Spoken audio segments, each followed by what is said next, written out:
Magandang araw po mga kaibigan. Sa bawat hakbang natin sa mundong ito, may mga pagkakataong sinusubukan ang ating pagkatao at ang tunay na diwa ng pagiging mayaman, hindi sa kayamanan, kundi sa puso. Ang kwento natin ngayon ay para sa lahat ng nag-iisip kung ano nga ba ang tunay na yaman. Ito po ay tungkol sa isang tao kilala sa buong mundo, si Bill Gates, isa sa pinakamayamang tao sa mundo.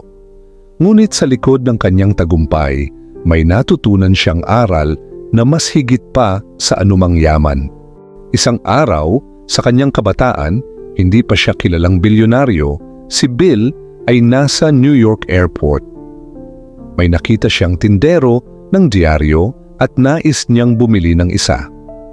Subalit ng kanyang tiningnan ang kanyang bulsa, napagtanto niyang wala siyang sapat na barya.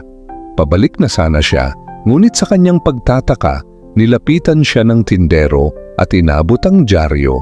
Wala po akong barya, paumanhin ni Bill. Ibibigay ko ito ng libre, sagot ng tindero. Mula sa aking kita, hindi ako malulugi. Sa pag-insist ng tindero, tinanggap ni Bill ang dyaryo. Lumipas ang mga buwan at sa pagbabalik ni Bill sa parehong paliparan, muli siyang napadaan sa tindero.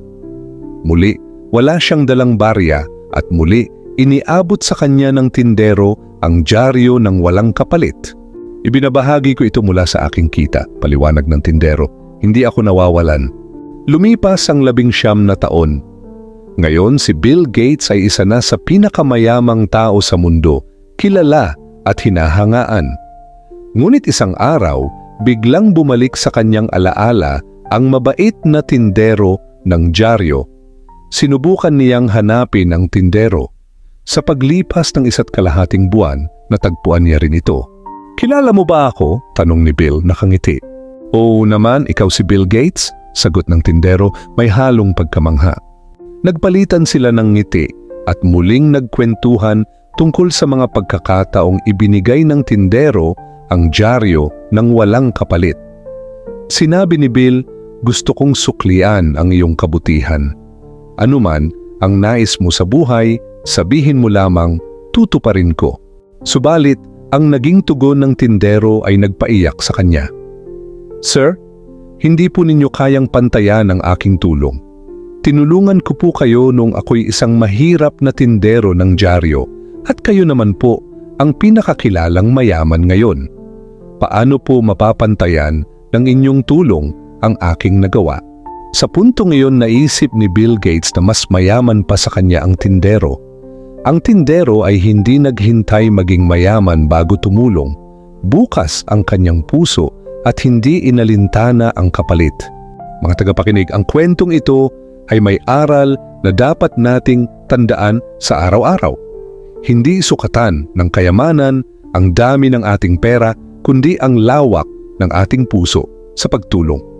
Ang tunay na yaman ay nakikita sa ating pagkakawanggawa, sa simpleng pagkakaroon ng pusong handang tumulong kahit sa maliit na paraan.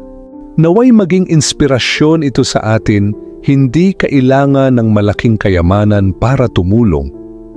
Minsan, ang isang munting kabutihan ay kayang magbigay ng mas malaking pagbabago kaysa sa anumang halaga.